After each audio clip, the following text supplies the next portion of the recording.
Hey guys, tonight we begin with the remarkable lives and incredible resilience of medieval peasants, the everyday heroes who, despite the odds, managed to survive some of the coldest and most brutal nights in history. From makeshift insulation tricks to communal sleeping strategies, their story is one of grit, ingenuity, and determination. So before you get comfortable, take a moment to like the video and subscribe, but only if you genuinely enjoy what I do here. And let me know in the comments where you're tuning in from and what time it is for you. It's always fascinating to see who's joining us from around the world. Now, dim the lights, maybe turn on a fan for that soft background hum, and let's ease into tonight's journey together. When you think of medieval life, you might imagine jousting knights, grand feasts, and merry fairs. But for the average peasant, winter was less about merriment and more about, how do we not die tonight? It wasn't just a season. It was a test of endurance that came around every year, like an especially cruel teacher who didn't believe in second chances. Picture this. You're living in a tiny mud and stick hut, with walls so thin you could probably hear a bird sneeze from outside. No insulation. No windows, unless you count a small hole stuffed with animal skin. And definitely no thermostat wars with your siblings. The inside temperature of your home was usually just a polite couple of degrees above whatever the weather was doing outside. If it was freezing outdoors, it was politely slightly less freezing inside. Congratulations. Nights were the worst. Darkness swallowed everything. The wind howled like an angry ghost, and the fire in the hearth sputtered pathetically, doing its best but mostly just roasting the toes of whoever was sitting closest. If you were on the other side of the room, sorry, you might as well have been camping outside, with worse snacks. Clothing wasn't much help either. Peasants didn't own fancy fur coats or goose-down blankets. You had a couple of rough-spun wool tunics, maybe a cloak that smelled suspiciously of goat, and a hope that layering them would turn you into some kind of human onion. Spoiler, it didn't really work, and forget about snuggling under soft quilts. Beds were often nothing more than sacks stuffed with hay or straw, maybe with a few old rushes thrown in for good measure, and bonus, some fleas for extra company. Luxury, thy name is medieval peasant life. The cold wasn't just uncomfortable, it was dangerous. Frostbite, hypothermia, and general freezing to death were constant risks, especially for young children and the elderly. Every morning that you woke up still breathing was considered a minor miracle, and honestly, worth celebrating. Maybe with a slightly less frozen turnip for breakfast. So yes, surviving a medieval winter wasn't about comfort. It was about gritting your teeth, piling on every piece of cloth you owned, huddling with your livestock, and praying you didn't wake up with icicles hanging off your eyebrows. And the real adventure? It was just beginning. If you think your apartment is drafty because the window doesn't close properly, medieval peasants would like a word. Their homes weren't just drafty, they were basically very enthusiastic wind tunnels with a roof. Most peasant houses were what historians politely call wattle and daub construction. Translation: sticks crisscrossed like a giant basket, smeared with a charming mixture of mud, straw, and animal dung. Yes, dung. They weren't trying to be gross. Dung was a cheap, sticky insulator. Plus, it was always readily available, shall we say. These walls, no matter how lovingly smeared, didn't stand much chance against a proper winter storm. The cold wind found every crack, every gap, and gleefully danced its way into the one-room homes, swirling around and making sure you never got too comfortable. Privacy? Absolutely not. Warmth? Not really. Character building? Definitely. And then there were the roofs. Thatched roofs looked picturesque, sure, but after a few months of rain and snow, they sagged, leaked, and occasionally let in the local wildlife. Nothing says pleasant evening like a squirrel dropping onto your dinner. Windows, if they existed at all, were laughably tiny and usually covered with thin animal hides or wooden shutters. Glass was so expensive that even the lord of the manor probably couldn't afford more than a single tiny pane. And peasants. They were just happy if the wind didn't rip the cowhide right off the wall mid-blizzard. To make matters worse, floors were often just compacted dirt. When it rained or snowed heavily, mud seeped up through the ground, so technically you could say they had indoor water features. Not that they appreciated it. In winter, every step inside your own home could feel like trudging across a frozen marsh. Cold from below, cold from above, cold from inside. It was a three-dimensional assault on your body heat. But medieval peasants weren't the type to whine. They packed gaps with moss, jammed old rags into the worst drafts, and huddled close to each other. Human insulation at its finest. Creativity, stubbornness, and a bit of sheep grease rubbed into the walls were often the only things standing between them and becoming medieval popsicles. Because if your house was falling apart, and your best protection against the elements involved mud and goat hair, well, at least you could laugh about it. Sort of. If your teeth weren't chattering too hard. As if the freezing air wasn't enough, medieval peasants also had to battle a silent enemy rising from below, the frozen ground itself. Floors weren't really floors back then. They were just slightly flatter patches of earth inside your home. Maybe if you were lucky, someone had thrown down some straw or old rushes to give you the illusion of comfort. But make no mistake, you were sleeping one insulted back away from the cold, hard dirt. And oh, that cold was relentless. It seeped up from the earth like an evil little ghost, worming its way through the straw into your bones and straight into your very soul. If you dropped anything onto the floor during a winter night, congratulations, it was now part of the permafrost. Medieval peasants tried to fight this grim battle in a few ways. One method was layering thick mats of straw across the floor. If you could afford it, or more realistically, if you could steal enough of it from your neighbour's field without getting caught, you might have a decent insulating barrier. But straw flattened fast, got mouldy even faster, and added an extra crunchy soundtrack to your already miserable nights. Some homes layered dried rushes onto the dirt instead. Every so often they would throw fresh rushes on top without cleaning out the old ones. Over time, this created a fascinating ecosystem of decomposing plants, fleas, and whatever mystery creatures decided to move in. It was basically medieval carpet padding. If your carpet was alive, slightly damp, and smelled like a wet dog. Beds, for those who had them, didn't solve much. They were usually little more than wooden frames packed with, you guessed it, more straw or hay. Instead of cosy mattresses, you had poking, shifting, crunchy layers that did little against the cold radiating from below. Tossing and turning wasn't about comfort.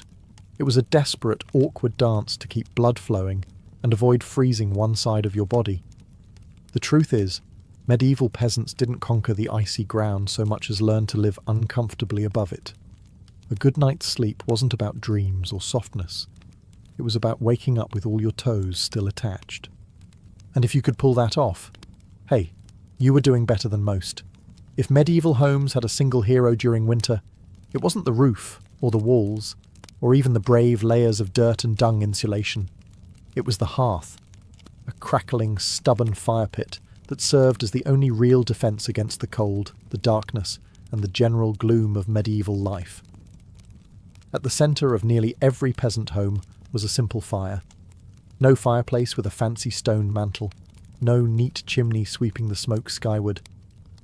Instead, you had a basic pit or pile of stones, some half-burned logs, and enough smoke pouring into the room to make you wonder if you were slowly becoming a ham.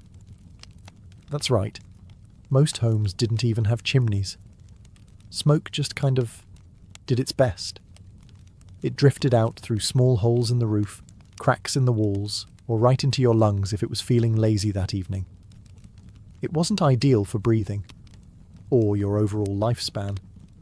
But on the bright side, it did a great job of fumigating fleas and other unwanted guests. Who needs pest control when you're marinating in smoke 24/7? The hearth wasn't just about warmth either. It was the kitchen, the light source, and sometimes even the medieval version of a television. people sat around the fire telling stories, gossiping, or just staring into the flames because, frankly, there wasn't much else to do after sunset. Keeping the fire alive wasn't just a nice idea, it was mandatory. Letting the fire die out at night was like putting up a sign for the cold to come in and finish you off. Plus, reigniting a fire in winter wasn't as easy as striking a match. You had to work with flint, steel, kindling, and more prayers than you'd ever offered before.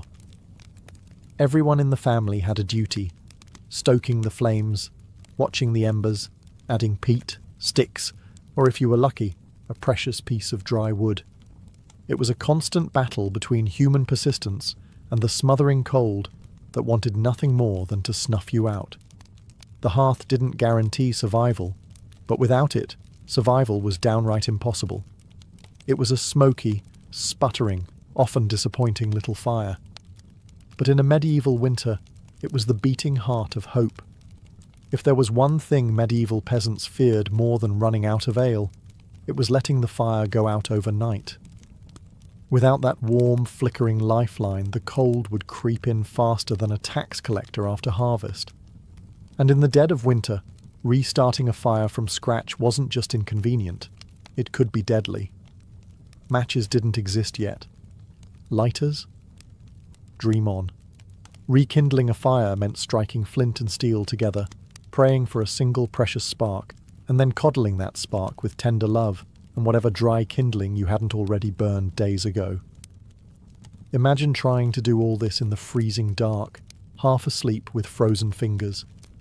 Now add a hungry wolf howling in the distance for extra motivation. So peasants got smart. They banked the fire. No, not in a cozy savings account. Banking meant carefully burying the embers under a mound of ash right before bed. The ash acted like a blanket, insulating the glowing coals and keeping them alive, just barely, until morning.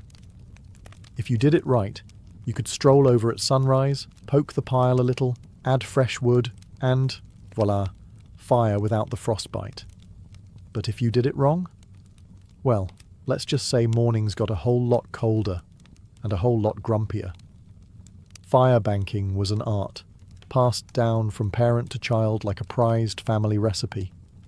Everyone had their own little secrets. Some said use dry ash only, others insisted a bit of dampness was key. Some packed the embers tight, others let them breathe. You could practically start a medieval argument just by suggesting a better fire banking method. It was the ancient version of arguing over barbecue techniques, just with slightly higher survival stakes. Sometimes banking the fire wasn't enough. A howling wind might sneak through a crack and snuff it out anyway, or a clumsy sheep might stumble into the hearth. Yes, it happened. That's why some families took turns getting up in the night to check the coals, basically the medieval equivalent of sleepwalking to the thermostat.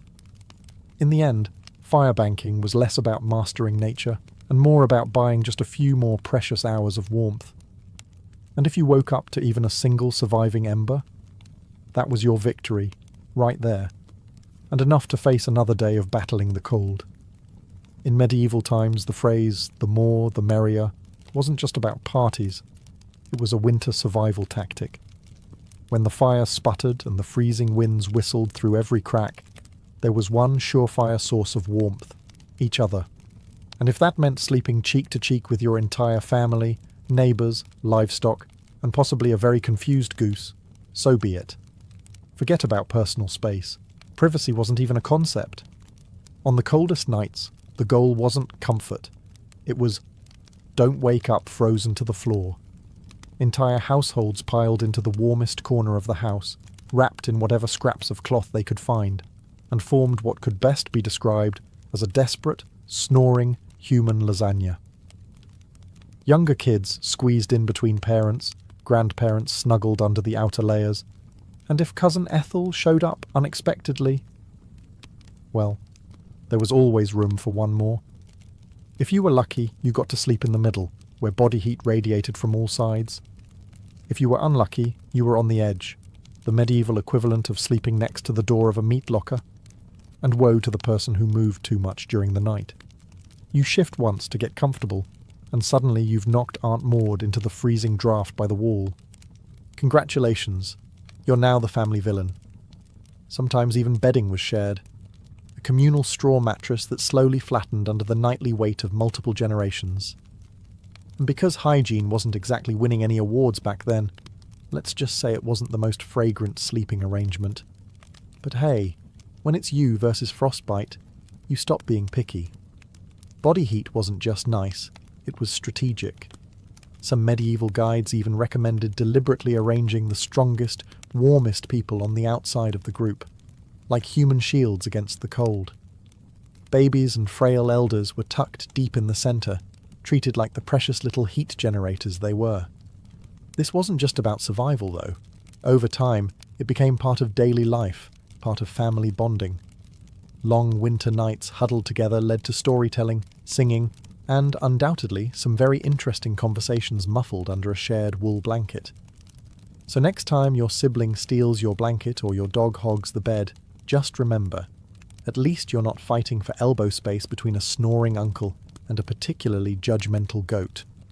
If you thought modern roommates were a challenge, medieval peasants would like to introduce you to their winter housemates: cows, goats, pigs, chickens, basically anything with a pulse and a little bit of body heat.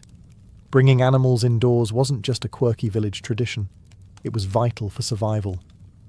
Livestock generated warmth, and in a poorly insulated hovel where the wind howled louder than your stomach, every little degree mattered. Plus, if your goat shared a wall with you, it was slightly less likely to get stolen by a neighbour in the dead of night. 2 birds, 1 stinky stone. At night, the house became a chaotic living furnace. Chickens nested in corners, pigs snorted near the hearth, and cows lounged luxuriously against the walls, chewing cud like they paid rent. It wasn't glamorous, far from it. If you've ever been stuck in a car on a summer road trip with someone who forgot to shower, imagine that. But it's a cow, it's winter, and there's literally nowhere else to go. The smells? Legendary. By springtime, the perfume of a shared winter was something fierce. You didn't need to light a candle. Your nostrils were already on a wild ride. But medieval peasants developed a selective nose. They didn't complain much because they knew one uncomfortable truth. The more animals inside, the fewer frozen toes in the morning. Certain animals even had prime spots. Cows, being the biggest and warmest, usually took centre stage near the family. Goats were allowed closer in for their warmth, and because goats, being goats, would find a way inside anyway. Chickens roosted in rafters or old baskets, and pigs, well, pigs didn't care. They plopped down wherever they pleased, probably right in the middle of the floor. Of course, sharing your bedroom with livestock wasn't without hazards. Imagine drifting off peacefully, only to be rudely awakened by a chicken deciding your hair makes a good perch, or stepping barefoot into something suspicious. First thing in the morning. Yes, medieval mornings could be full of surprises. Still, despite the noise, the smells, and the occasional hoof to the ribs, peasants understood the simple math. Cold kills, and cows cuddle, whether they want to or not. In the battle against winter's icy fingers, a warm, slightly slobbery cow breath was often the deciding factor between life and death. In medieval winters, fashion wasn't about looking good, it was about not dying. Peasants weren't flipping through the latest trends, they were layering up like they were preparing for battle against the Grim Reaper himself. The rule was simple. If you owned it, you wore it. Sometimes, all at once. First, the basic undertunic, a scratchy, probably not too clean linen shirt. Over that, a thicker woolen tunic, then another, if you had it.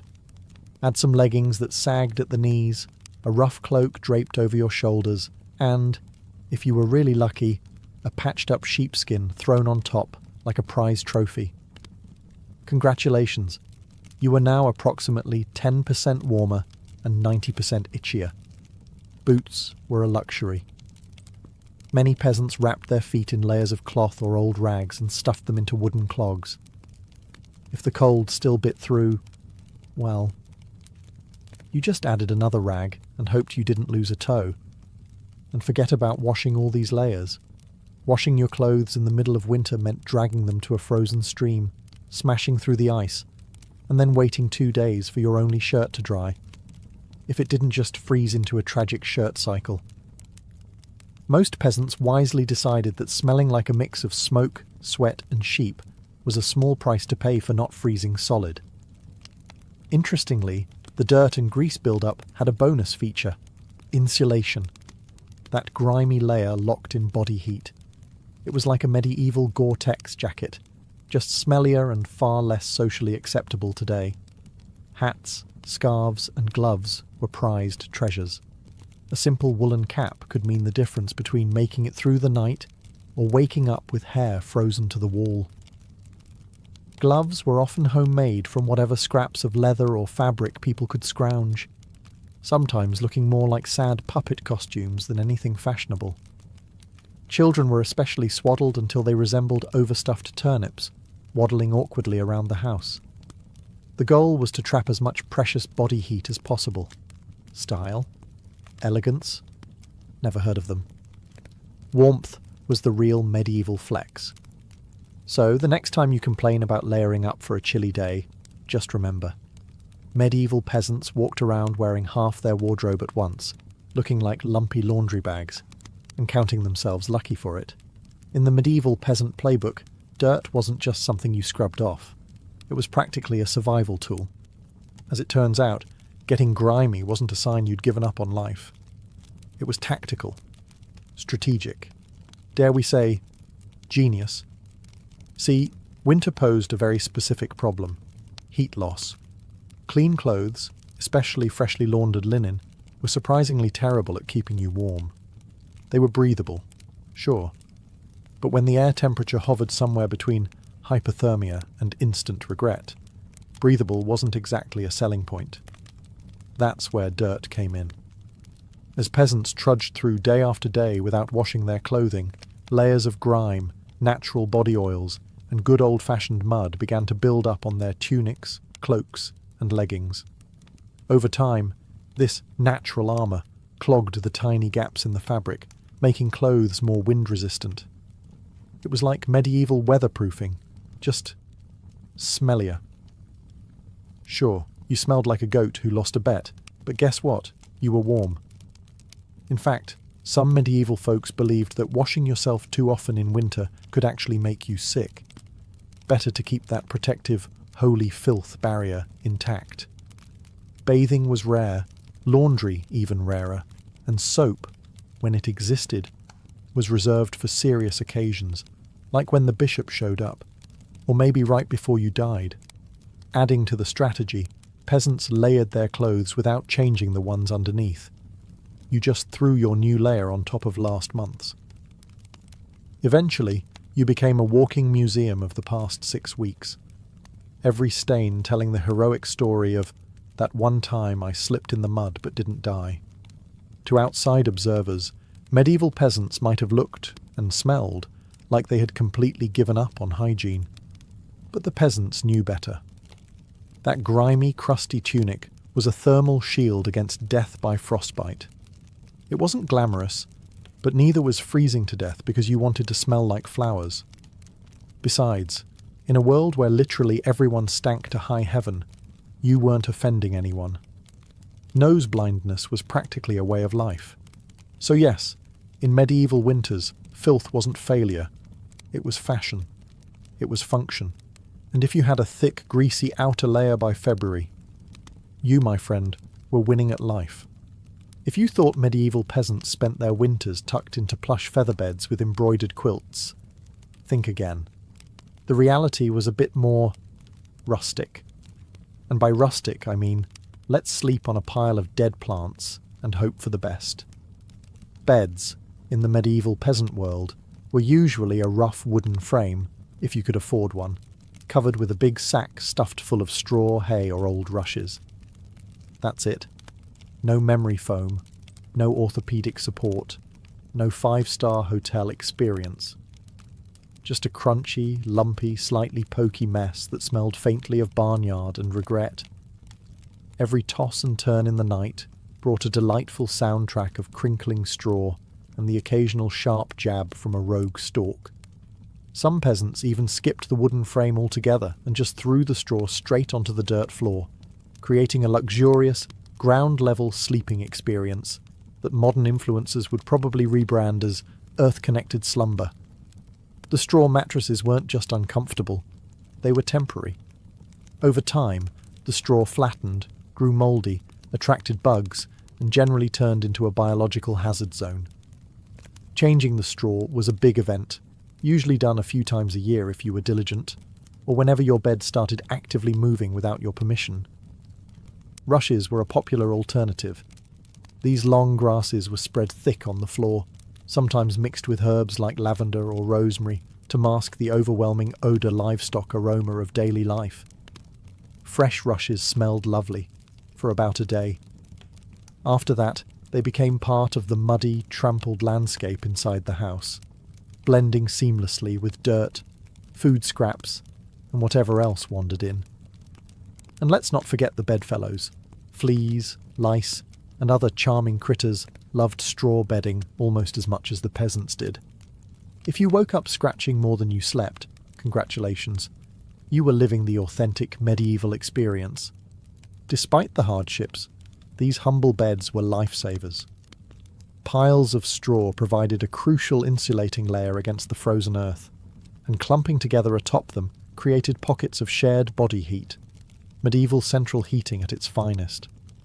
So, next time you sink into your soft, supportive mattress, just remember, somewhere out there, a medieval peasant is looking down at you from history, grinning through a mouthful of missing teeth and saying, "Must be nice."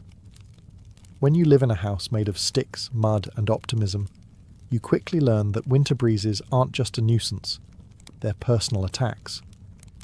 Medieval peasants didn't just fight the cold from the outside, they fought it from inside their own homes, armed with nothing but whatever they could cram into the cracks. And trust me, there were a lot of cracks. Walls warped, mud crumbled, thatch sagged. The cold seemed to find new places to sneak in every night, like a mischievous poltergeist with a grudge. Sealing up the house became an art form. Peasants stuffed gaps with moss, straw, scraps of old cloth, bundles of dry grass, and sometimes even animal hair. If it was soft, squishy, or vaguely insulating, it was jammed into a hole somewhere. Some particularly determined souls daubed extra layers of mud and dung over the outside of their walls as an annual winter project. Imagine standing there in freezing weather, slapping cold manure onto your own house while muttering, "This is fine. This is luxury." Because in a way, it was. Roof leaks were another battlefield. Thatch, while cheap and plentiful, wasn't exactly waterproof, especially after a few seasons of rain and snow. Peasants would plug holes in the roof with spare bits of cloth, bundles of reeds, or, in moments of true desperation, chunks of turf stolen from the nearest field. Every home eventually started to look like a slightly sad patchwork quilt made by someone who gave up halfway through. Doors? Windows? If you had them, you were lucky. But even then, they were little more than wood planks hung by iron nails and sheer stubbornness. Window holes were often covered with animal hides or thick cloth soaked in animal fat to block out the worst drafts, and add a bonus aroma of mystery meat to the living space. Every night was a battle between human ingenuity and the relentless, sneaky cold. One minute you were warm, the next minute a sudden gust would find the one spot you missed, slapping you awake like a frosty hand of doom. Yet somehow, through cleverness, stubbornness, and a refusal to accept slightly frozen as a permanent state of being, medieval peasants patched, stuffed, and muddled their way through the worst winters nature could throw at them, one muddy handful at a time. When the cold bites hard enough to keep you awake at night, medieval peasants had a solution. Don't even try to pretend everyone's sleeping at once. Instead, they developed a survival strategy that today would make any military commander proud: sleeping in shifts. It wasn't some grand, organised system with whistles and roll calls. It was far simpler and much more desperate. Half the household stayed awake, tending to the fire and patching up stray drafts, while the other half curled up under threadbare blankets and hay, trying to catch a few precious hours of half-frozen sleep. The fire needed constant attention. Left alone, it would die down, and restarting it, remember, was about as easy as getting a stubborn donkey to dance. So someone had to be on ember patrol, and since no one wanted to get up once they were finally warm-ish, families rotated shifts. You dozed for a few hours, got elbowed awake, then stumbled over to the hearth to poke, prod and curse the fire back to life, while trying not to step on a goat. The rotation wasn't glamorous. There were no night vision goggles, no late-night snacks, and certainly no 5 more minutes snooze buttons. Just stiff joints, heavy eyelids, and a growing resentment toward whoever snored loudest during your shift.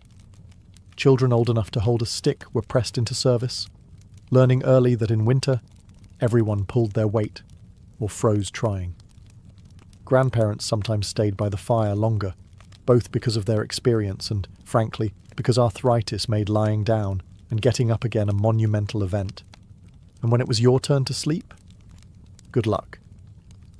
With people moving about, animals rustling, wind battering the walls, and the occasional sharp nudge from a sibling who, accidentally, rolled over too hard, getting quality rest was a miracle. Yet despite the exhaustion, the system worked.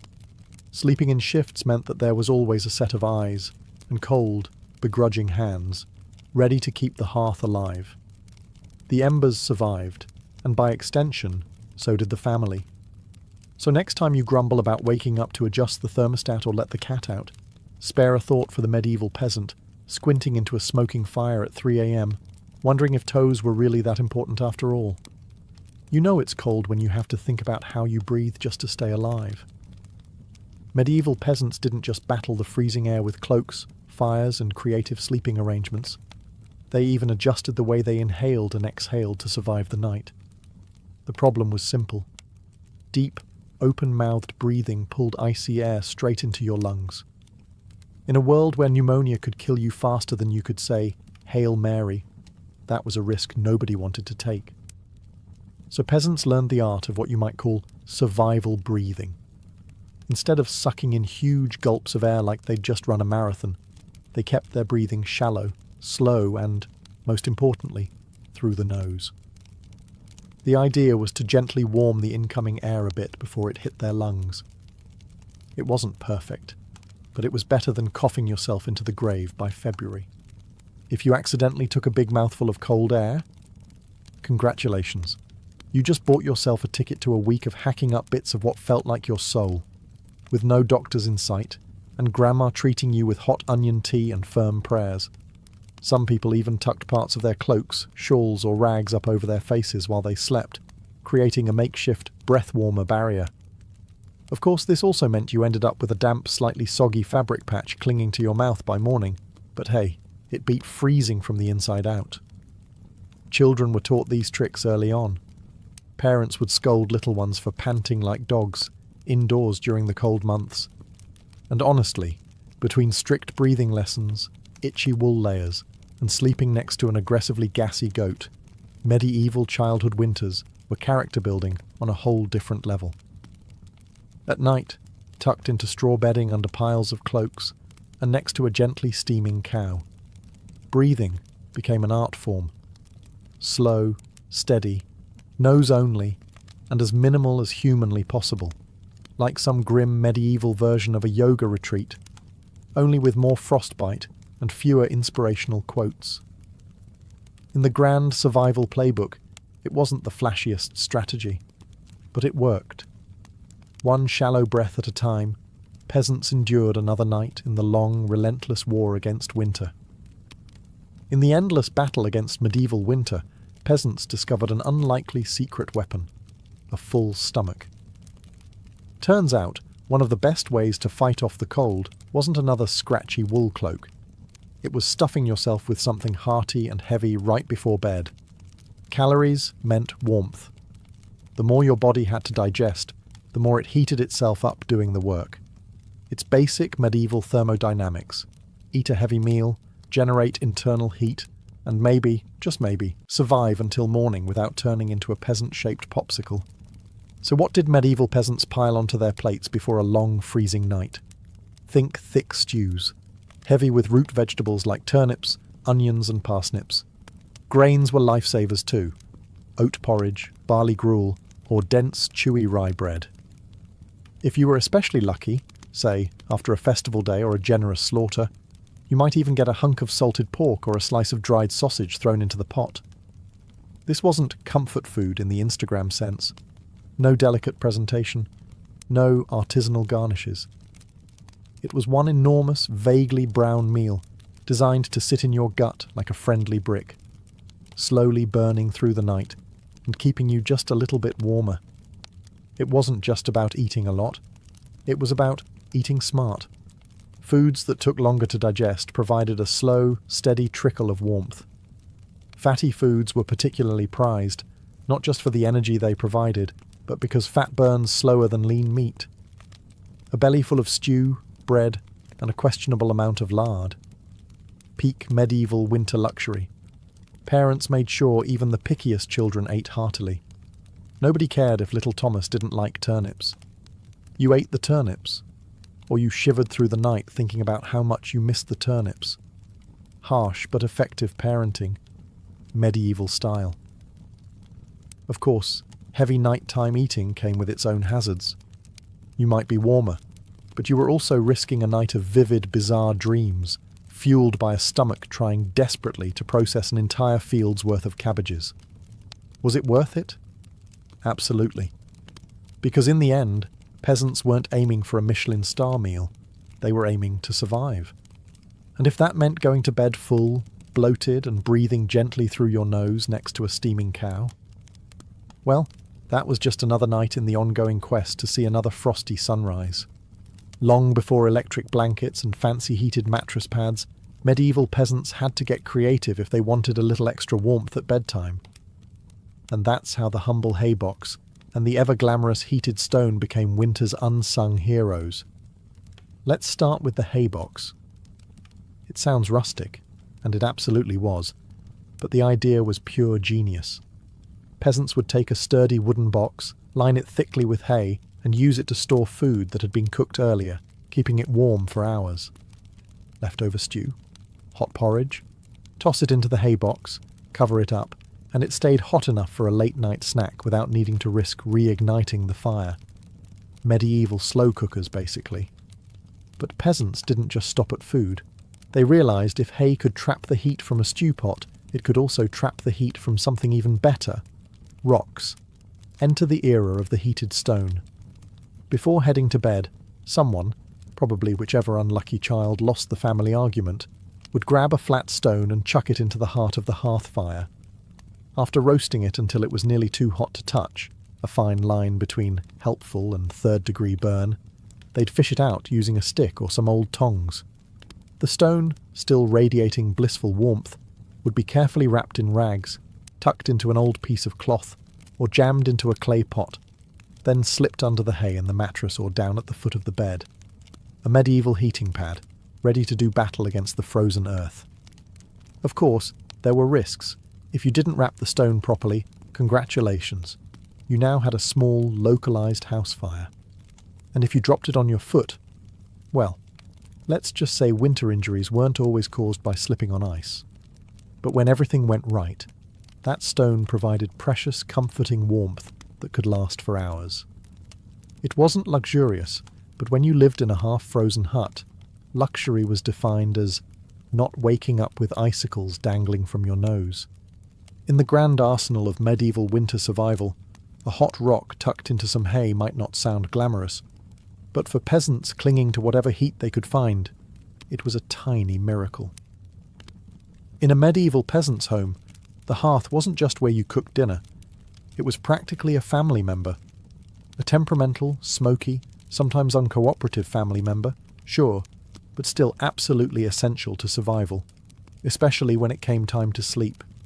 The closer you were to the fire, the better your odds of waking up unfrozen. That meant sleeping arrangements were less about personal preference and more about strategic positioning. Infants, the elderly, and anyone sick or frail got first dibs on prime hearth real estate. Parents, older kids, and sturdier adults fanned out from there like human insulation layers. Being assigned a spot close to the fire wasn't just kindness, it was basic survival math. Babies were fragile heat generators, and elders were precious repositories of family knowledge, and, let's be honest, the best gossip. Protecting them with prime warmth was non-negotiable.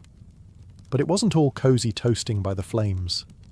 Too close, and you risked waking up with your hair singed or your cloak smouldering suspiciously. Too far, and you were basically camping in an icebox. It was a delicate dance. Stay near enough to bask in the fire's glow, but not so near that you had to explain to your neighbour why you now looked like a half-cooked roast. The fire also didn't spread warmth evenly.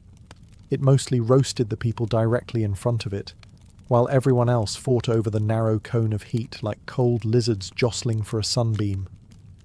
If you were lucky enough to fall asleep facing the fire, you might have one blissfully warm side, and one side frozen so solid you could probably knock on it. Pets and livestock, of course, muscled in too. A dog might wedge itself between you and the fire, tail wagging dangerously close to open flame. Chickens sometimes perched perilously on hearthstones, clucking softly into the night like tiny feathery guardians of warmth. Every crackle of the logs, every shift of glowing embers was a tiny promise. You're still alive, you're still warm, for now. And so peasants drifted into uneasy sleep, lulled by the fire's pops and hisses, each breath forming small clouds in the frigid air beyond the fire's fragile circle. It wasn't perfect, it wasn't comfortable, but it was life, clinging to warmth by a thread of glowing coals. In the medieval world, no one survived winter alone, unless they wanted to become a very stylish frozen statue by January. Survival wasn't just a family affair. It was a village project, a messy, muddy, loud collaboration where everyone's warmth and life depended on everyone else. The peasants knew that in the dead of winter, a strong fire and a pile of hay could only do so much. If your neighbour's house went dark, you noticed. If the smoke from old Tom's hearth suddenly stopped curling into the sky, someone went to check. And not just because Tom owed you a chicken, though that might be part of it, but because community meant survival. Villages had unofficial winter watchers, often the young or the elderly, who couldn't work the fields, but could keep an eye on who was coughing too hard, who hadn't come to barter at the market in a few days, or whose home looked a little too still in the morning frost. These people were the medieval version of neighbourhood patrol, minus the reflective vests, plus a lot more sheep. If a family's fire went out, it was a near emergency. A good neighbour would rush over with a glowing coal bundled in rags, or better yet, invite them into their own smoky, overcrowded hut for the night. Yes, it meant squeezing an extra 4 bodies into an already cramped space, but it was better than finding frozen friends come spring thaw. Communal food stores played a role too. During especially brutal winters, villages sometimes pooled their last salted meat, grain, and dried vegetables. It was grim charity. No one had much, but a few communal meals could be the difference between staggering into spring or not. Even children understood the stakes. They helped deliver wood, shared embers, and ran urgent messages when someone needed help. No one was too small or too tired when winter came knocking. Sure, medieval villages weren't all sunshine and hugs. Feuds happened. Disputes over land, goats, or who borrowed whose good cooking pot never really went away. But when the nights grew deadly cold, old grudges were often quietly shelved.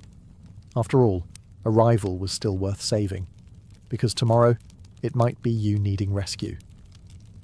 In the icy heart of winter, the village became one big, stubborn family. Sometimes dysfunctional, often hilarious, always fiercely determined to survive together. One muddy boot, one crackling ember, one frozen smile at a time. When medieval peasants faced the merciless cold of winter, they didn't just pile on cloaks or stoke the fire. They prayed. A lot. Because when the wind howled like wolves outside your paper-thin walls and the fire shrank into sullen embers, you wanted every possible advantage, including a little divine intervention. Faith wasn't just a Sunday affair back then. It was woven into every frozen breath. Before crawling under layers of straw and scratchy wool, families would kneel together, offering up hurried prayers to keep the fire burning, the roof intact, and their toes attached by morning. Saints became more than distant holy figures. They were winter's frontline defence. Saint Blaise, for instance, was called upon to protect against throat ailments. Not a minor concern when one mouthful of icy air could land you coughing up your soul. St. Nicholas wasn't just the jolly gift-giver of later legend. He was also asked to protect households from sudden ruin during the lean, deadly months. Superstitions wrapped themselves snugly around daily survival. Some families sprinkled a little holy water near the hearth before sleeping, hoping it would protect against evil spirits, or at the very least, mischievous drafts. Others marked doorways with blessed chalk after certain feast days, pleading for warmth and luck to find their way inside. Candles played a role too.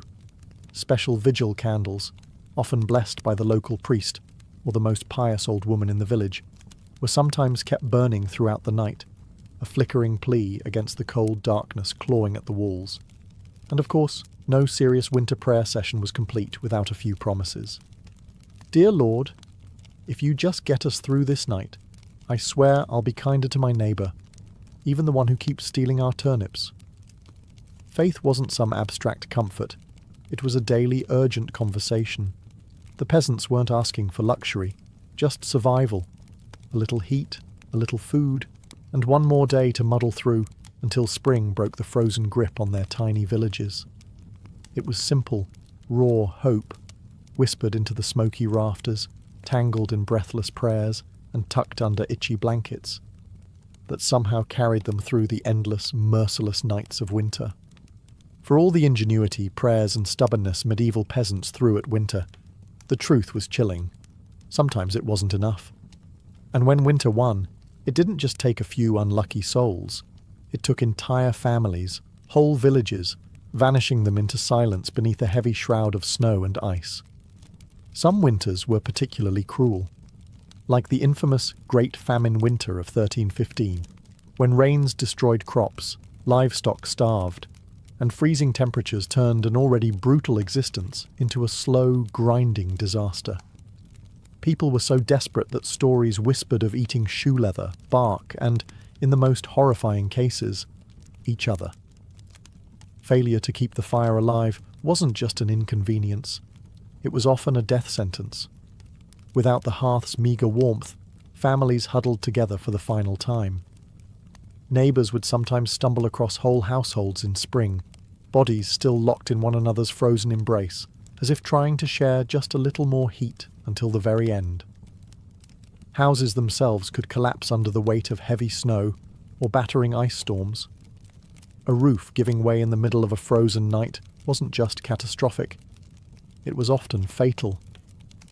Dragging yourself through thigh-deep snow to beg shelter from neighbours wasn't a guarantee either, especially if those neighbours were already stretched to the breaking point. Disease loved the cold too. Starvation weakened the body, and cramped, smoky homes turned into breeding grounds for pneumonia, bronchitis, and other deadly infections. A simple cough in December could easily be a funeral by January. And then there was the quiet horror. Frostbite. Fingers, toes, even ears blackened and died while still attached to their owners. Some villagers survived winters at the cost of their limbs, a grim badge of honour that said, "I made it through, but winter took a piece of me." Yet what's most haunting isn't just the death, it's the eerie normalcy of it. People accepted that each winter, some among them wouldn't see the thaw. Death wasn't unexpected. It was just another neighbour at the door, wrapped in frost, waiting its turn. Even amid the bitter cold and constant threat, medieval peasants pressed on, stubborn, grieving, clinging to life. Because as long as there was one ember left in the hearth, one breath hanging in the frozen air, there was still a fight worth fighting. When we look back at medieval peasants, those muddy, frost-bitten survivors of endless winters. It's tempting to see only their hardships, the cracked hands, the frozen toes, the smoke-choked huts. But buried beneath all that struggle is something far more powerful, a legacy of raw, stubborn ingenuity and unbreakable endurance. They didn't have central heating, thermal jackets, or cozy memory foam mattresses. They didn't even have the luxury of assuming they'd survive until spring. But what they did have, and what they left behind, was the blueprint for resilience. Every hay-stuffed mattress, every hand-banked fire, every moss-crammed wall gap was a testament to human creativity under pressure. Faced with impossible odds, they didn't collapse in despair. They adapted. They learned from the land, from each other, and from the bitter lessons carved by each brutal winter. Their communities were built on more than shared land. They were built on shared survival. They taught each other to watch over the sick, to pool resources when food ran low, to trust that helping a freezing neighbour today meant someone might help you tomorrow. They lived by the understanding that no one beats winter alone. Their faith, too, was a kind of endurance. They wove prayers into their daily lives, not just out of fear, but out of hope. Fragile, stubborn hope that tomorrow might be a little warmer, a little brighter. Hope that after 100 dark nights, spring would come again, and life would find a way to push through the frozen ground. And somehow, it did. Because of their sacrifices, because of their unglamorous victories, surviving one more night, one more storm, future generations thrived. Bit by frozen bit, they pushed humanity forward, enduring winters their ancestors could barely survive, until warmth and comfort became common expectations instead of distant dreams. Their blood, sweat, and ingenuity are stitched invisibly into the lives we live now. Every cozy blanket, every warm house, every lazy winter evening spent sipping tea under soft lights. All of it is the end result of countless medieval peasants refusing to give in to the cold. So the next time the wind howls outside your double-paned window, maybe spare a thought for them. The nameless, fearless ones who turned shivering survival into a living legacy. One ember, one breath, one stubborn heartbeat at a time. Anne Boleyn didn't come into the world with a crown on her head or armies at her feet. Born around 1501, likely at Blickling Hall or Hever Castle, she was the daughter of Thomas Boleyn, an ambitious diplomat, and Elizabeth Howard, a noblewoman with powerful family ties. In the grand scheme of Tudor society, Anne's birth barely stirred a ripple. Yet from these modest beginnings, something extraordinary was taking root. A life that would one day tilt the course of English history. From an early age, Anne was set apart not by her wealth, but by her mind. She was clever, spirited, and, by all accounts, magnetic. Recognizing her potential, her family sent her abroad to the continent, where her education truly began. First, she served Margaret of Austria in the glittering court of the Netherlands, an experience few English girls could dream of. There, Anne absorbed the art of diplomacy, refined manners, and the subtle dance of European politics. But it was in France that Anne's brilliance was truly polished. She spent years in the sophisticated courts of Queen Claude and Queen Marguerite of Navarre, learning the language of influence, elegance, flirtation, wit. While other young women perfected their embroidery, Anne mastered conversation, intrigue, and the art of commanding attention without ever seeming to seek it. By the time she returned to England in the early 1520s, Anne was something rare. A woman who could rival the sophistication of continental courtiers while carrying the ambition of a rising English house. She wasn't a classic beauty. Even her admirers admitted as much. But she was arresting. Dark eyes that sparked with intelligence, a quick, musical voice, a way of moving that suggested purpose just barely concealed beneath layers of courtly grace. Anne didn't just enter rooms, she changed their gravity. At a time when a woman's fate was often sealed by birth and marriage, Anne refused to drift quietly into obscurity. She had seen the power that charm and intellect could wield in foreign courts, and she intended to use that knowledge at home. Anne Boleyn was still a young woman then, clever, ambitious, untested. But history was already beginning to stir around her. The girl who returned to England was no longer just Thomas Boleyn's daughter. She was a player in a larger game, one that would soon engulf the crown itself. When Anne Boleyn returned to the English court, she was unlike anyone the nobility had ever seen. In a world full of pale-faced, modest English roses, Anne was a thunderstorm, electric, unpredictable, impossible to ignore. Her dark hair, bold eyes, and quick, sharp wit set her apart from the gentle, obedient ladies who filled the court of King Henry VIII.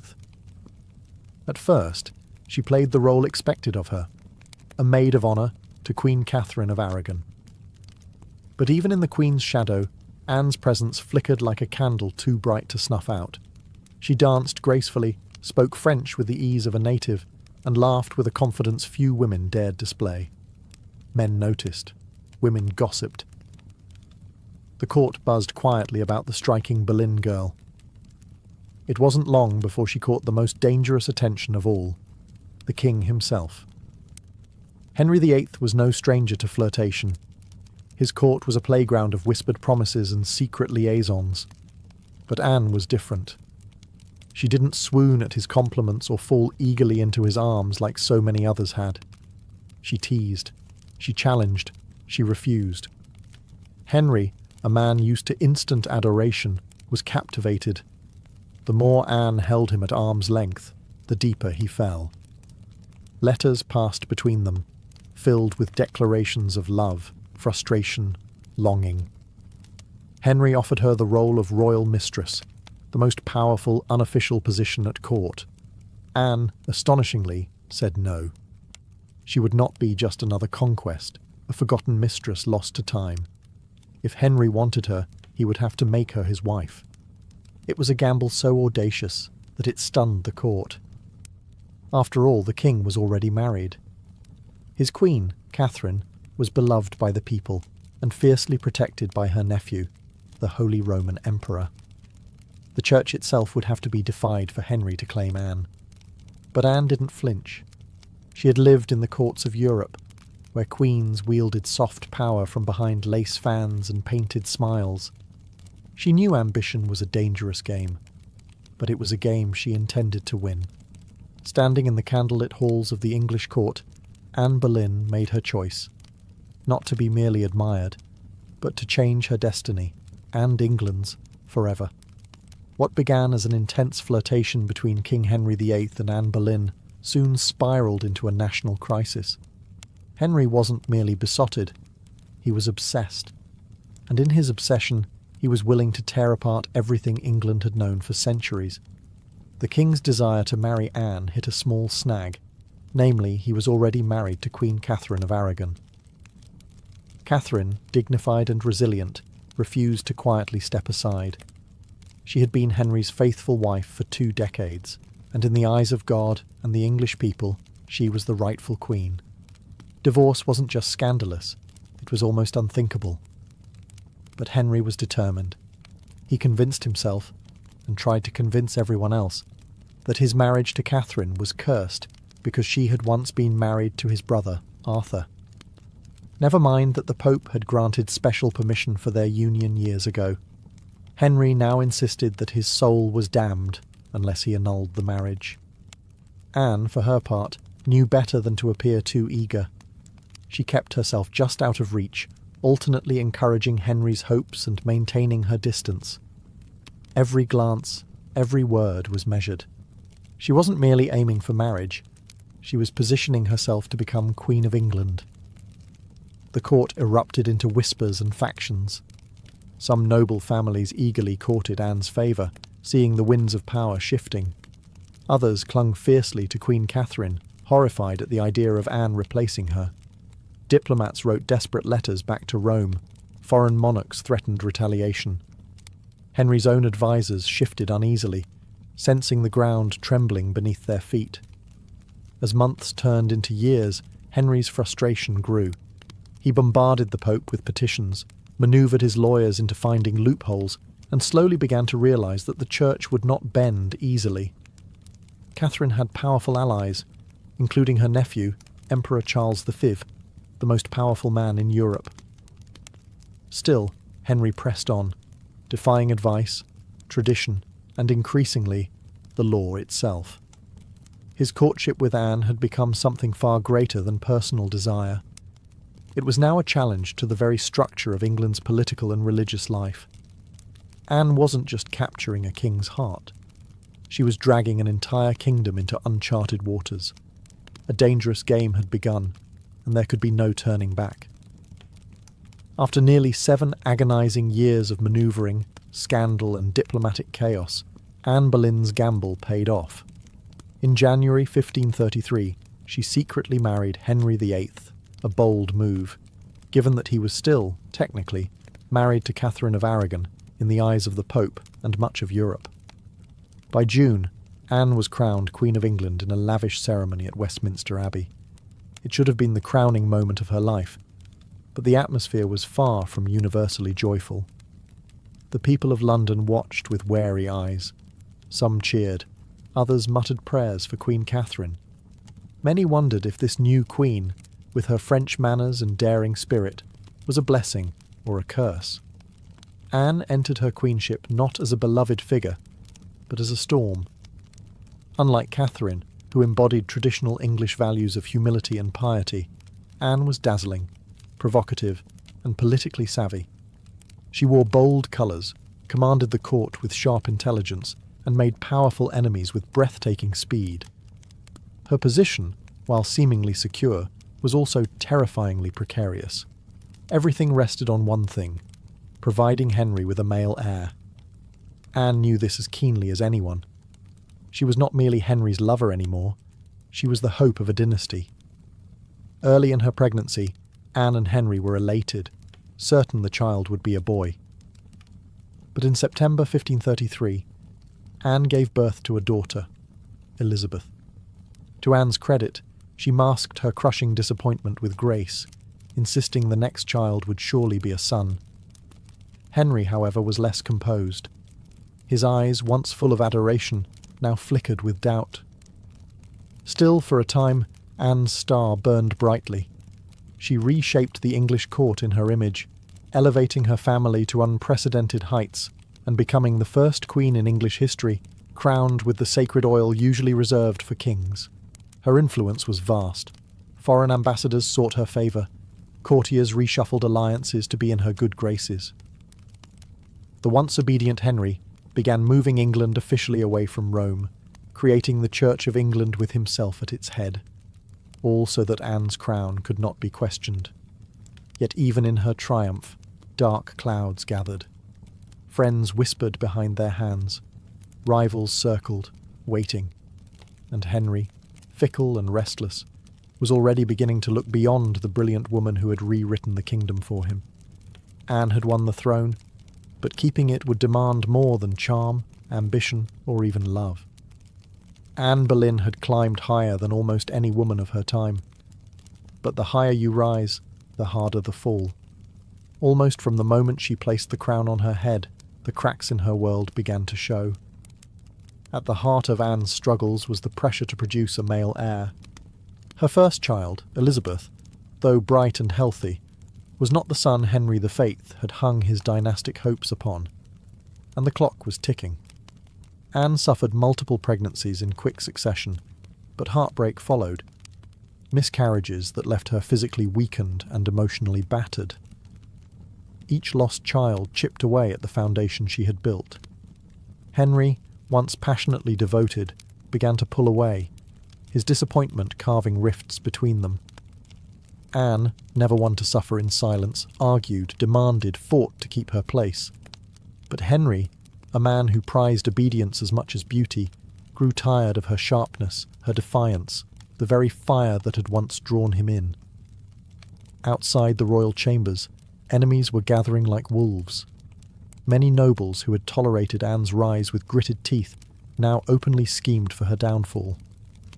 Catherine of Aragon's supporters never forgave Anne for what they saw as theft and sacrilege. Even commoners whispered against her, calling her the Great Whore, blaming her for the schism with Rome and the heavy-handed changes that followed. And then came Jane Seymour. Quiet, demure, everything Anne was not. Jane captured Henry's wandering attention just as Anne's influence began to wane. Where Anne had dazzled him with brilliance and challenge, Jane offered soothing compliance. It was a dangerous shift, and Anne, perceptive as ever, saw it happening. She tried to reclaim her position, lavishing attention on Henry, promising more sons, begging for patience. But the king, ever fickle, had already begun imagining life without the woman for whom he had once torn a kingdom apart. Anne's political enemies, including Thomas Cromwell, once her ally, sensed the changing tide. They began laying the groundwork for a campaign of destruction, quietly gathering accusations, rumours, and witnesses. The woman who had played the dangerous game of ambition so masterfully was now losing ground. Anne had won her crown through cunning and courage. But in the brutal, shifting world of Henry's court, past victories meant little. Only fresh success mattered, and Anne's enemies were sharpening their knives. The queen who had shattered a kingdom would soon see how quickly a kingdom could shatter her. Anne Boleyn's enemies didn't attack her with armies or swords. They came with whispers, secrets, and carefully sharpened lies. In the back rooms of court, betrayal was brewing. Silent, patient, deadly. Thomas Cromwell, once Anne's greatest ally in the English Reformation, had turned against her. Their alliance had been built on mutual ambition, but now their interests clashed. Anne wanted reforms to help the poor and limit the power of greedy nobles. Cromwell wanted stability, favour with Henry, and no interference. Anne's boldness had made her dangerous. And in Henry's fickle heart, love had curdled into irritation, suspicion, and cold detachment. Anne had few true friends left. Even her charm, once her greatest weapon, now grated against the court's hunger for a gentler, more pliable queen. And Jane Seymour, quiet and calculating, waited just out of sight, the perfect contrast to Anne's fading fire. It was Cromwell who moved first. Knowing Henry was restless, knowing that the king wanted an exit but lacked a convenient excuse, Cromwell offered a solution. What if Anne could be removed, not by divorce, which would humiliate Henry, but by disgrace? The accusations were wild, monstrous even. Adultery, incest, conspiracy against the king. Anne, the proud, brilliant queen, painted as a betrayer, a temptress, a threat to the very crown she once redefined. Cromwell carefully gathered evidence, coaxing confessions under torture, twisting courtly flirtations into damning testimony. Several men, including Anne's own brother, George Boleyn, were arrested. The charges made little sense. They were riddled with contradictions and impossibilities. But in Henry's court, truth was whatever the king needed it to be. Anne, sensing the tightening noose, fought desperately. She appealed to Henry's memory, to the love they had once shared. But it was no use.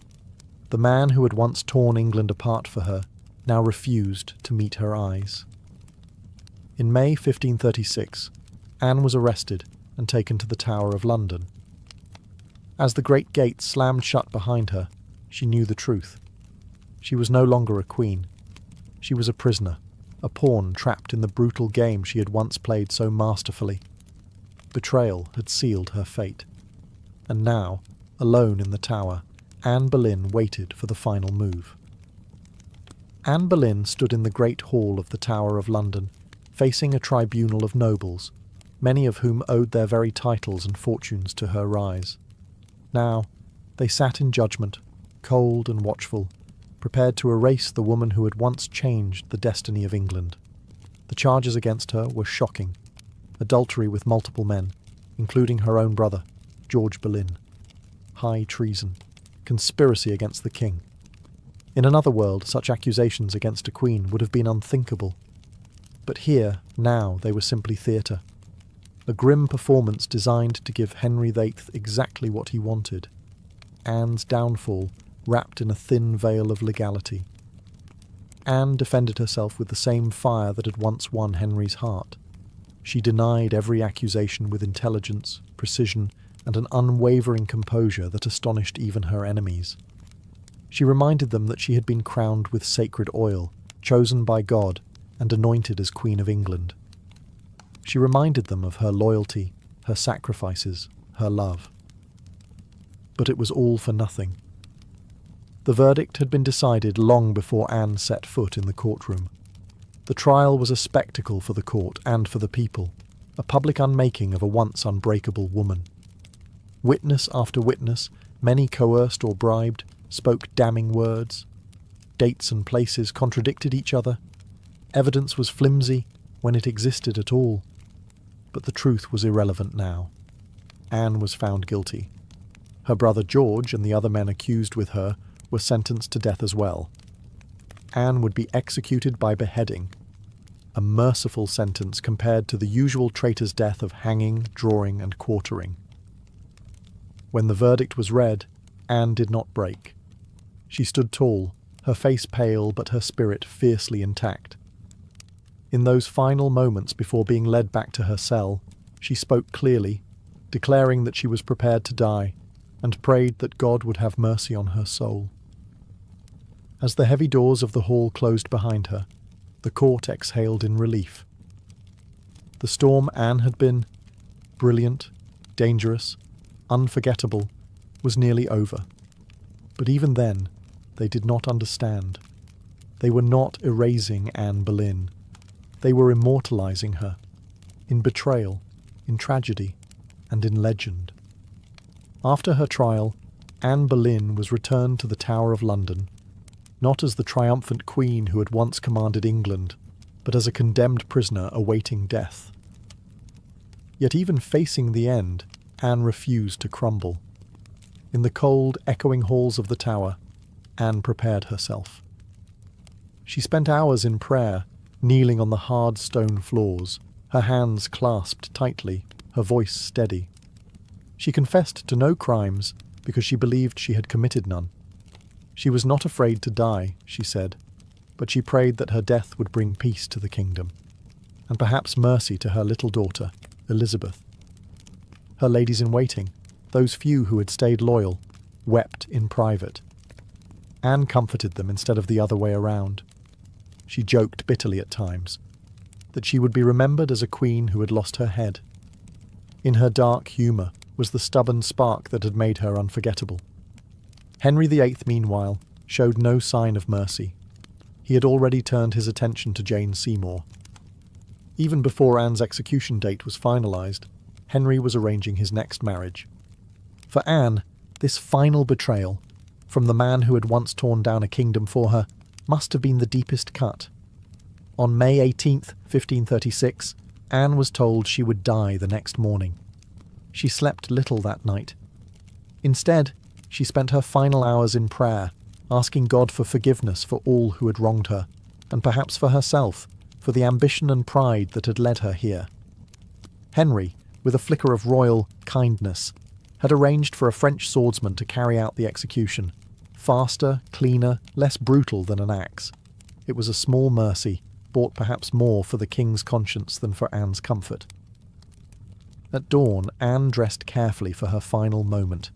A dark grey gown of damask trimmed with fur, a crimson kirtle beneath, colours of dignity, of sacrifice.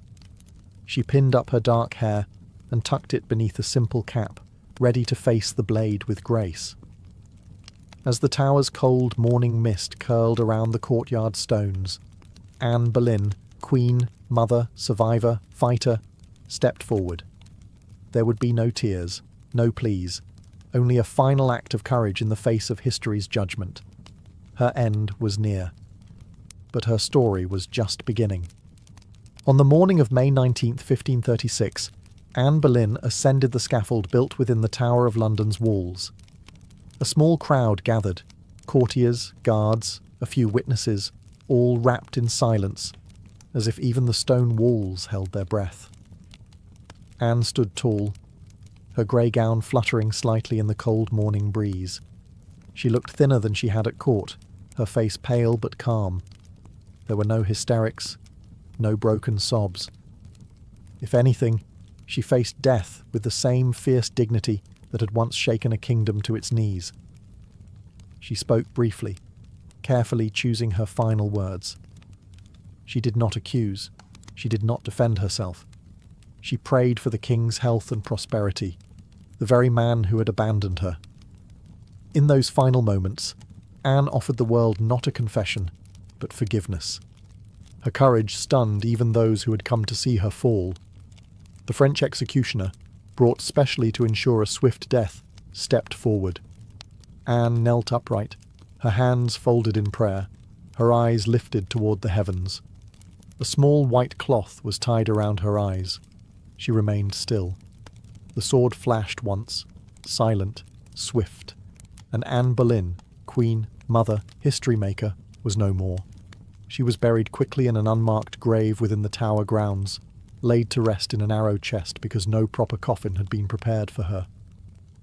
A queen once crowned in gold, now left to vanish without ceremony. Yet Anne's story didn't end in that cold grave. Her daughter, Elizabeth, the child whose birth had once disappointed a king, would rise to become one of the greatest monarchs in English history.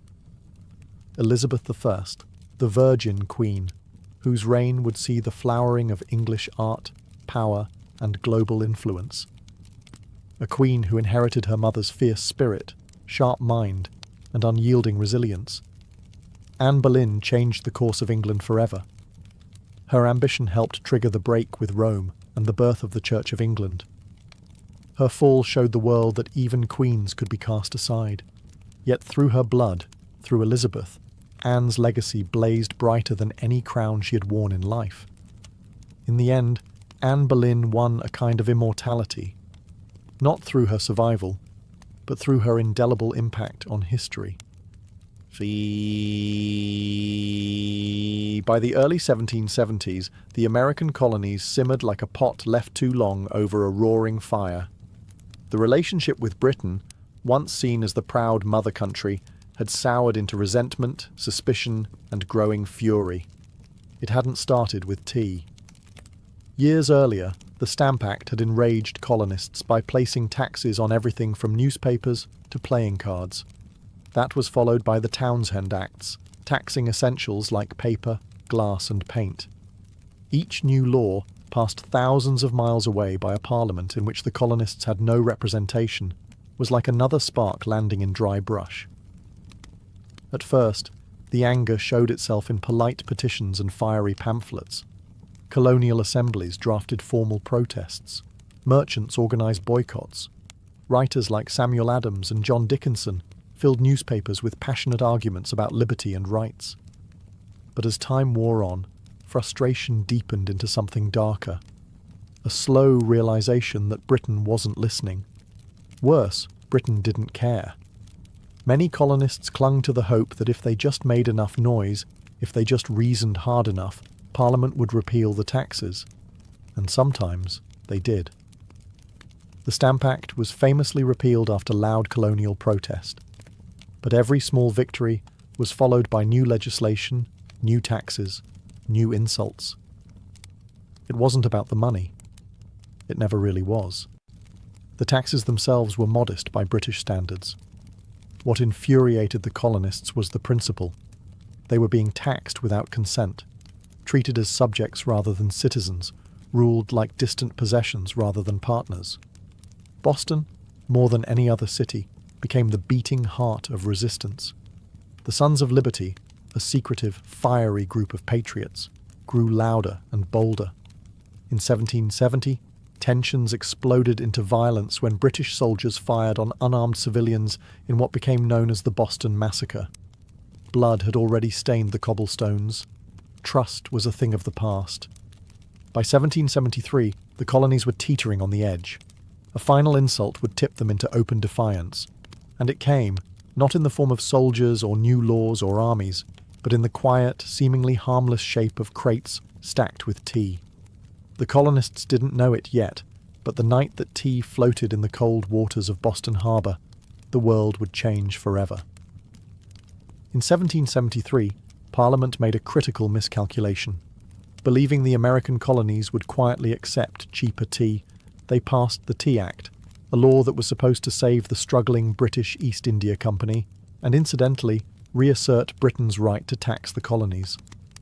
On paper, it looked like a good deal.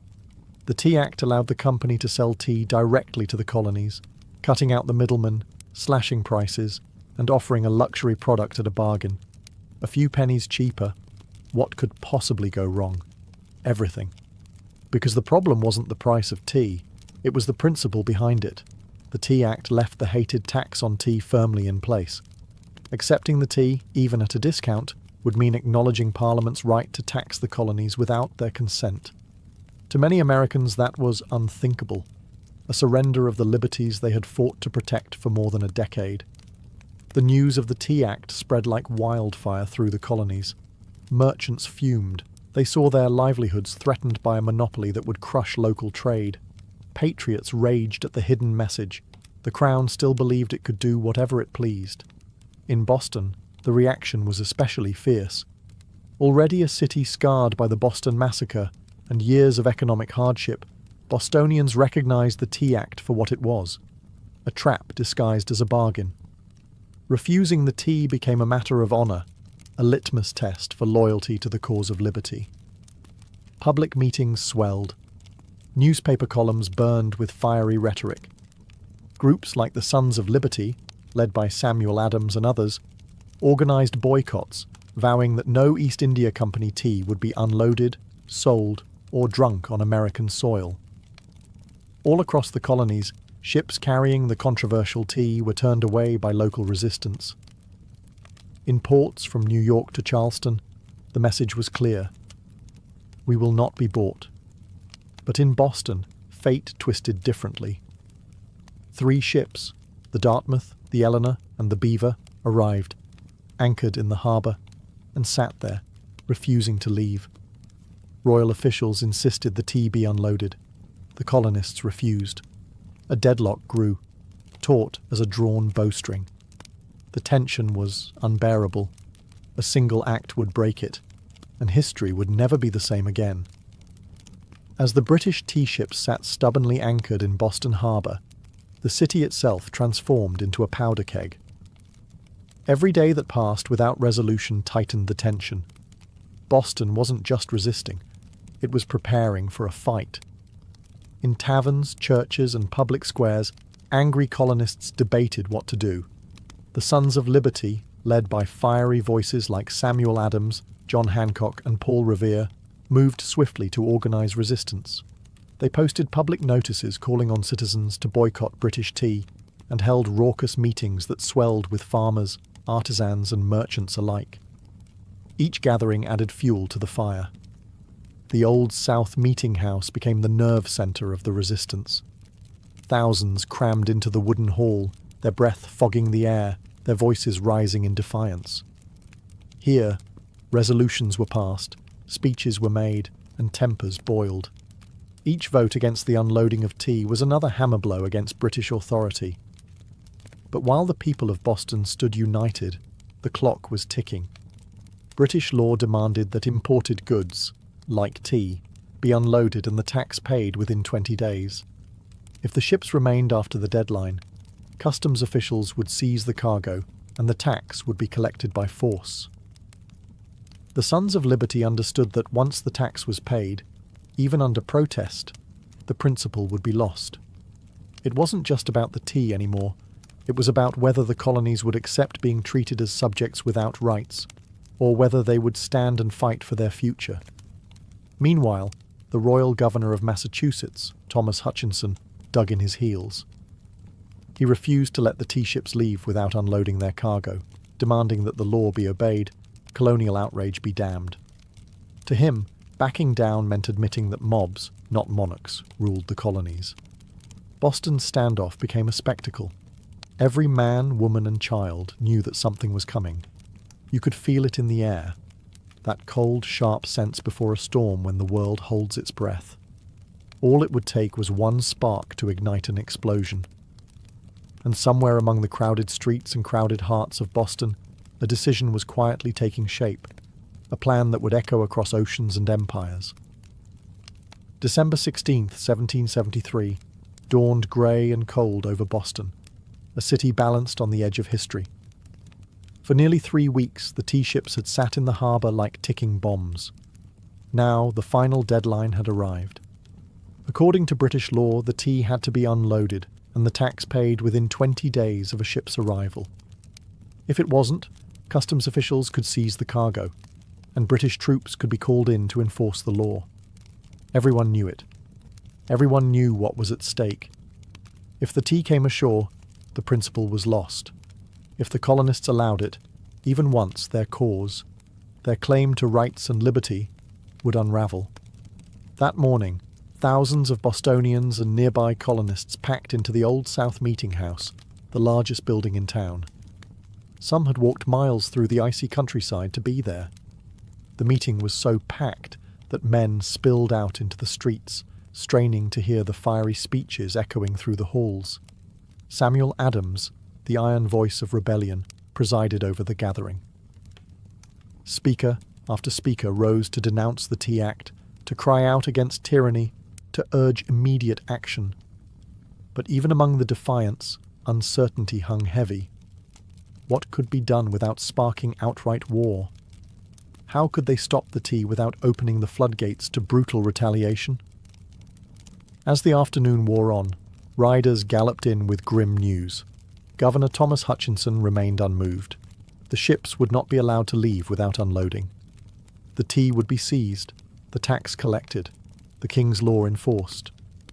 The crowd buzzed with fury. The walls of the meeting house seemed to shudder with the force of it. Yet Samuel Adams stood calmly and spoke the words that signalled the end of debate. This meeting can do nothing more to save the country. A simple sentence. But everyone knew what it meant. There would be no more petitions, no more compromises. Action would be taken. Outside, a war whoop cut through the gathering gloom, the signal. Men disguised themselves quickly, smearing soot on their faces, donning blankets and feathers in crude imitation of Mohawk warriors. It wasn't about fooling anyone. It was about creating a symbol, a message no one could mistake. The deadline had passed. Boston would answer not with words, but with defiance. As twilight deepened over Boston on December 16, 1773, the quiet streets began to stir. Figures moved through the shadows. Ordinary men cloaked in rough blankets, their faces blackened with soot, some adorned with feathers. They weren't trying to fool anyone into believing they were real Mohawks. Their disguise was symbolic, an act of shedding their old identities, of taking a stand as something new, something fierce. By the dozens, they made their way to Griffin's Wharf, where the 3 tea ships, the Dartmouth, the Eleanor, and the Beaver, lay anchored. The harbour water churned cold and dark beneath them, thick with the sharp bite of winter air. There was no shouting, no drunken chaos. This was not a riot. It was a mission, carried out with calm, ruthless precision. Armed with hatchets and clubs, the disguised colonists swarmed the ships, overwhelming the few crew members still aboard. No harm came to the sailors. They were pushed aside, watched in silence as the operation began. Men split open the wooden chests with practiced blows, the fragrant smell of fresh tea spilling into the cold night air. Others heaved the crates overboard, their heavy splashes echoing across the still waters of the harbour. Chest after chest, 342 in total, was broken and dumped, until the black water swirled with thousands of pounds of tea leaves. Spectators watched from the wharf, silent, awed. British guards stationed nearby made no move to intervene. Whether from confusion, sympathy, or fear of escalating violence remains unclear. Some accounts suggest that even among British loyalists there was an understanding. Something had shifted, and there would be no stopping it tonight. The discipline was extraordinary. No cargo was stolen. No one raided the ships for valuables. Only the tea, the hated symbol of British oppression, was targeted. In a town where hunger and hardship were daily realities, the men could have easily turned the protest into an excuse for looting. They did not. When it was over, the harbour resembled a great, swirling cauldron, filled with torn chests and soaking tea leaves. The smell of the sea mixed with the sharp tang of smashed tea, filling the night air with a strange, bittersweet scent. The work was done. Silently, the men disappeared into the night, vanishing into the alleys and back streets of Boston. They left behind no names, no leaders, no claims to fame, only the unmistakable mark of revolution. As the last broken crates bobbed in the dark water, Boston stood still, almost holding its breath. The Boston Tea Party wasn't a riot, a brawl, or a drunken spectacle. It was something far rarer, an act of cold, deliberate defiance carried out under the cloak of night. The harbour was transformed into a giant, swirling teapot. Thousands of pounds of East India Company tea floated in great mats on the water, staining it black. Some colonists, curious and rebellious, scooped handfuls of soaked leaves from the harbour, only to be chastised by the Sons of Liberty patrolling the docks. Nothing was to be salvaged. No one would profit from this night's work. This was principle, pure and simple. The town woke the next morning to the smell of salty tea hanging heavy in the air. News spread like wildfire. Word of mouth, letters, broadsheets. By midday, everyone from apprentices to merchants knew what had happened, and opinions split fast. Among patriots, there was pride, a fierce, swelling pride that ordinary men had stood up to the mightiest empire in the world and struck a blow for liberty. Among loyalists and moderates, there was horror. To them, the destruction of property was reckless, dangerous. Had the colonies crossed a line they couldn't walk back from? Governor Thomas Hutchinson raged in his mansion, furious not only at the destruction but at the message it sent. If the king's authority could be defied so brazenly in Boston, where else might rebellion spark? British officials were stunned. They had expected protests, boycotts, maybe another riot like those that had broken out over the Stamp Act. They hadn't expected organised, disciplined revolutionaries to calmly destroy tens of thousands of pounds of royal property without so much as breaking a window. The ship's captains, the Dartmouth, the Eleanor, the Beaver, could only watch helplessly as their cargo disappeared beneath the waves. In the official ledgers, the night's loss would be tallied at over 10,000 British pounds, a fortune. But the real loss wasn't measured in pounds sterling or ruined tea. It was measured in trust, in loyalty, in the fragile illusion that Britain still ruled her colonies with consent. The night the tea sank, something deeper rose to the surface, a shared undeniable truth. The age of peaceful protest was ending, a reckoning was coming, and Boston was ready. When word of the Boston Tea Party crossed the Atlantic and reached London, the reaction was swift and furious. To British officials, it was not simply a protest, it was rebellion, an open, mocking challenge to royal authority that could not be ignored. King George III, upon hearing the news, was said to have grown cold with anger. Parliament, already frustrated by years of colonial disobedience, exploded in outrage. They demanded punishment, not just for the city of Boston, but as a warning to all the American colonies. The result was a series of laws so harsh they were quickly nicknamed the Intolerable Acts in America. The first blow came swiftly, the Boston Port Act.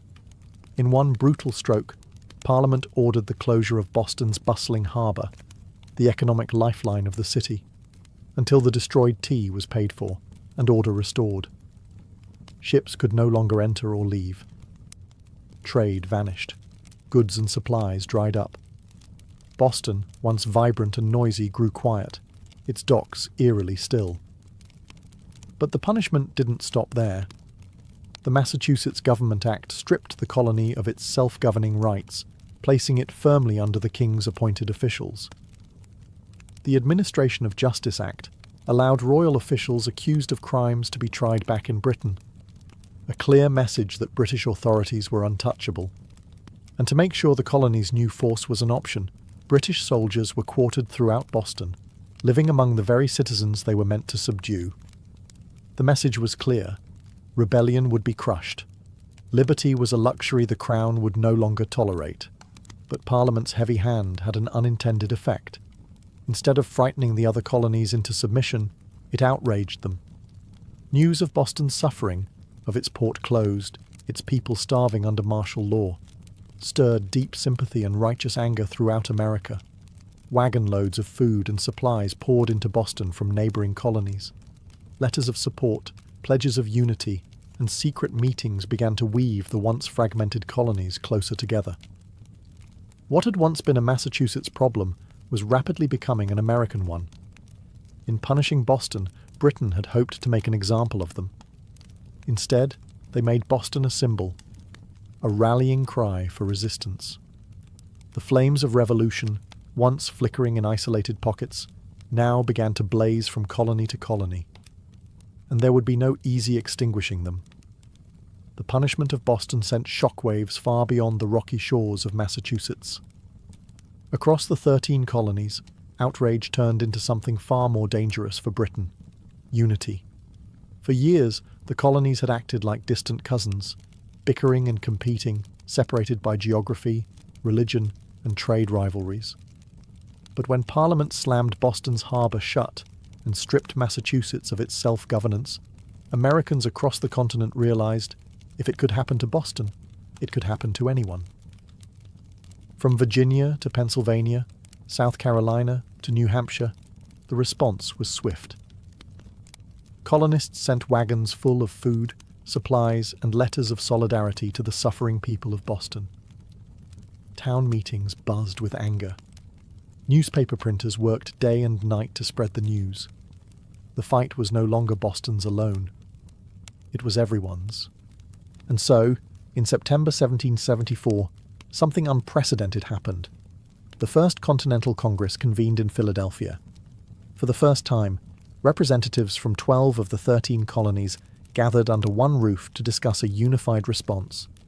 Men like George Washington, Patrick Henry, John Adams, and Samuel Adams, once merely regional figures, now stood together as architects of a movement that was growing larger by the day. Their goal, at least officially, was not yet full independence. Most still hoped for reconciliation, for a return to the old relationship of mutual respect under the British Crown. But beneath the polite debates and carefully worded petitions, a deeper understanding was taking root. The colonies could no longer afford to stand separately. At the Congress, they agreed to a sweeping boycott of British goods. They pledged mutual support in the face of further British aggression, and they made it clear any attack on one colony would be considered an attack on all. In taverns and meeting houses across the continent, ordinary people began using words that had once been whispered only in private: unity, resistance, liberty. In bringing the hammer down on Boston, Britain had imagined it would crush rebellion. Instead, it had welded the colonies together into something far more dangerous, a people who, despite their differences, were beginning to think of themselves not as scattered provinces, but as Americans. The winds of revolution were no longer just stirring. They were gathering into a storm, and it was too late for Britain to stop it. The night the tea sank into Boston Harbour, it wasn't just crates that were destroyed. It was the illusion that the American colonies could remain loyal subjects forever.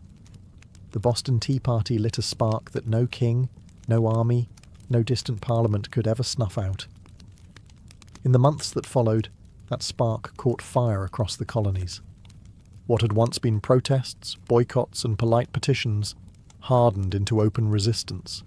Town militias began drilling openly. Storehouses filled with powder and shot.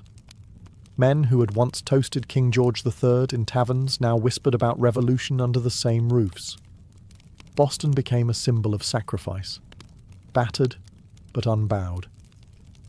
The more Britain tried to tighten its grip, the more the colonies slipped through its fingers. Every ship that sailed past the closed, silent harbour of Boston was a silent reminder that tyranny had met its match in American defiance. When Parliament passed the Intolerable Acts, They intended to make an example out of Boston, to scare the other colonies into submission. Instead, they had created a martyr city, a rallying cry. From Georgia to New Hampshire, colonists realized that their fates were tied together. Resistance was no longer about tea. It was about survival, identity, freedom. By the spring of 1775, the tension reached a boiling point outside Boston, in the villages of Lexington and Concord. British troops, sent to confiscate colonial weapons, instead found armed farmers, ordinary men ready to defend their rights with musket fire. The first shots of the American Revolution rang out, a direct line traced back to the moment when men chose principle over profit and dumped a fortune's worth of tea into the harbour. The Boston Tea Party showed the world that revolution doesn't always announce itself with trumpets and banners. Sometimes it starts quietly, with a small group of determined people standing in the cold, choosing defiance over fear. In dumping the tea, the colonists weren't just rejecting a tax. They were rejecting an empire. And though the road ahead would be bloody, bitter, and uncertain, one thing had become clear that night in Boston Harbour. The American colonies were no longer loyal subjects. They were something new, something dangerous. They were revolutionaries. And they were just getting started. All before the towering pyramids of Giza, before Mesopotamian cities buzzed with life, before Stonehenge stood against the sky, there was Corral. Hidden away in the dry valleys of coastal Peru, Corral rose in silent majesty nearly 5,000 years ago, then faded into near-complete oblivion, swallowed by sands and forgotten by history. For centuries, the world did not even know it existed. The Super Valley, where Corral once thrived, seems at first glance an unlikely place for civilization to bloom. The landscape is parched, barren, the river little more than a thin silver thread winding through rocks and dust. To most eyes it looked inhospitable, a place abandoned by life. Yet it was here, amid the desolation, that one of humanity's earliest great cities took shape. Corral wasn't just a collection of scattered huts or a temporary trading post. It was a planned city, sprawling over 150 acres, filled with pyramids, plazas, residential quarters, and ceremonial spaces. It had scale, purpose, and vision, a complex society blossoming centuries before the Egyptians began stacking stones into pyramids of their own. The people of Corral achieved this without the wheel, without written language, without metal tools. They built massive structures from stone and earth with nothing but ingenuity, communal effort, and the raw power of human will. Yet for thousands of years, Corral's existence remained a secret. Even when travellers stumbled across the strange, weathered mounds scattered across the valley, they mistook them for natural formations, mere hills sculpted by the desert winds. No one imagined that beneath the sand lay one of the oldest cities in the world, predating even the civilizations that history books had crowned as the firsts. It wasn't until the late 20th century that archaeologists, led by Ruth Shady, uncovered the truth. What they found buried in the dust of time would rewrite the story of the Americas and force the world to reconsider what it thought it knew about the birth of civilization itself. Corral had risen, flourished, and fallen in total anonymity. Now, after millennia of silence, its stones are speaking again, whispering of a peaceful, intelligent people who built a world of complexity and wonder in a land where life itself seemed impossible. And this was only the beginning of their story. At first glance, the Supi Valley looks like a place where life should struggle to exist. Harsh winds sweep across endless stretches of sand and stone. The sun beats down mercilessly, drying out the earth, baking the landscape into cracked, brittle sheets. Water is scarce, the river a meandering thread fighting for survival. To the untrained eye, it is a wasteland, barren, empty, forgotten by the gods.